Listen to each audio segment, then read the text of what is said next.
with that guy. So 3 cheers for law and order. The problem is, if you're going to enforce statutes, you have to enforce them fairly and evenly. The law has to apply to everyone. Otherwise, it's not really the law. It's a political weapon. Michael Cohen is facing 5 years in prison for telling Congress something that he knew was false.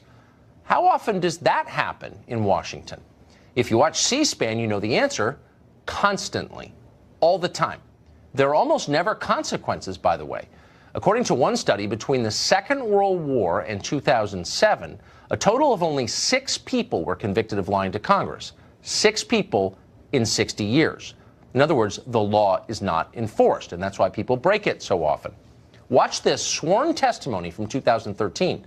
This is not someone you haven't heard of. This is the then Director of National Intelligence, Jim Clapper, assuring the Congress under oath that the NSA absolutely does not spy on American citizens.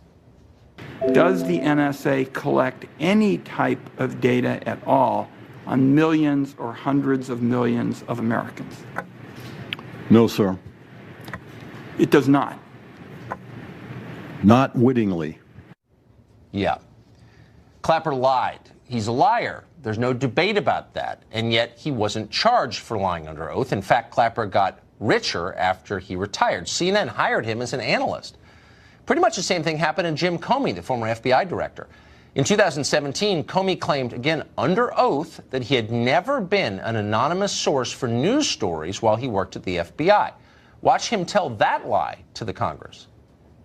Director Comey, have you ever been an anonymous source in news reports about matters relating to the Trump investigation or the Clinton investigation? Never. Have you ever authorized someone else at the FBI to be an anonymous source in news reports about the Trump investigation or the Clinton investigation? No. Yeah, well, according to Comey's longtime deputy who would know, and that would be former FBI Deputy Director Andrew McCabe, what Comey said on the tape you just saw is totally untrue. So Comey lied to Congress. But nobody cared. Jim Comey went on to get rich as a pundit selling his book. The same people rooting for Michael Cohen's destruction for lying considered Jim Comey a hero. And then there's former CIA Director John Brennan. Brennan lies constantly. That's well documented. In 2011, for example, Brennan claimed that drone strikes overseas had never, to his knowledge, killed a single non-combatant. That was a total crock. In 2014, Brennan lied and said the CIA had not broken into the computers of Senate staffers. And then last year, under oath before Congress, Brennan said this. Do you know if the Bureau ever relied on the Steele dossier as part of any court filings, applications, petitions, pleadings? I have no awareness. Did the CIA rely on it? No. It was not in any way used as a basis for the intelligence community assessment that was done. Yeah, that's a total lie, a flagrant lie, and a significant one about something that affects the life of this country. And yet, you know how the story ends?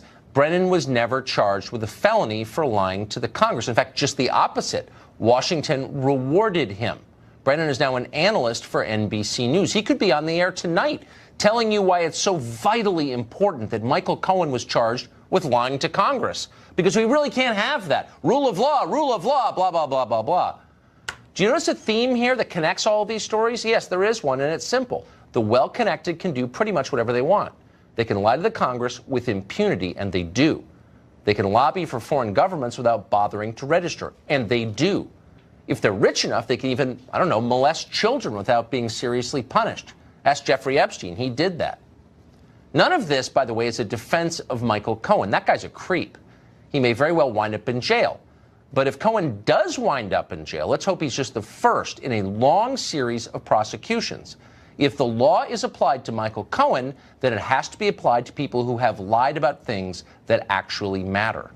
Jack Abramoff knows a lot about Washington. He's been here a long time. He's a former lobbyist, and he joins us tonight. Jack Abramoff, you've seen both sides of this. You've been in a position similar to the one Michael Cohen is now, charged with a crime under the lights, and you've also operated freely in Washington. Do you think that I'm overstating the case? Is the law evenly applied in this city? No, it doesn't seem to be evenly applied or anything close to evenly applied.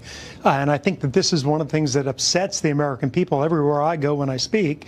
People now, instead of ranting against corruption as they normally do, they've identified this as really one of the big problems that you have on the left. A series of people, the list is actually too long even to recite on the air, who have seemingly committed unbelievable crimes, the Clinton Foundation, et cetera, and instead of being punished or prosecuted or indicted, they're running for Congress, like Donna Shalala and others.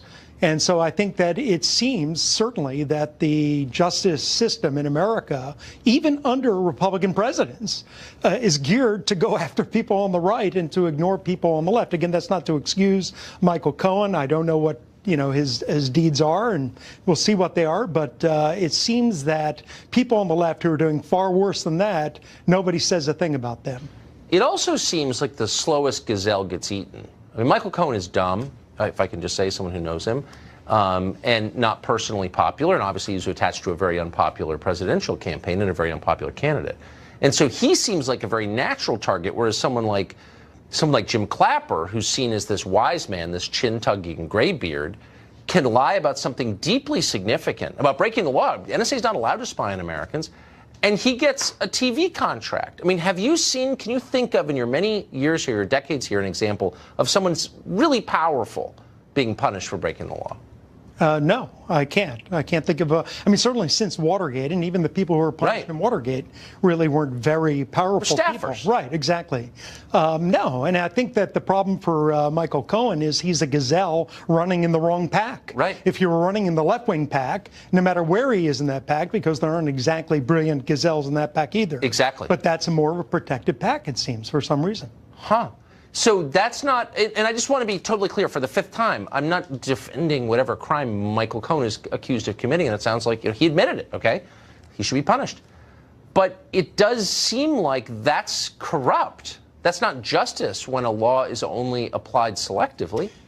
Well, it's corrupt and it's corrosive of the view of our system among the American people. There are a lot of people, even people on the left, I've talked to, who say, it doesn't seem like things are really being fairly applied, particularly the Epstein situation, which is absolutely abhorrent. Yes. Here's somebody who is molesting children, it seems, and facilitating the molestation of children by other powerful people, and they cut him a deal for 13 months in a county jail, I guess, where he got to leave the jail 6 days a week.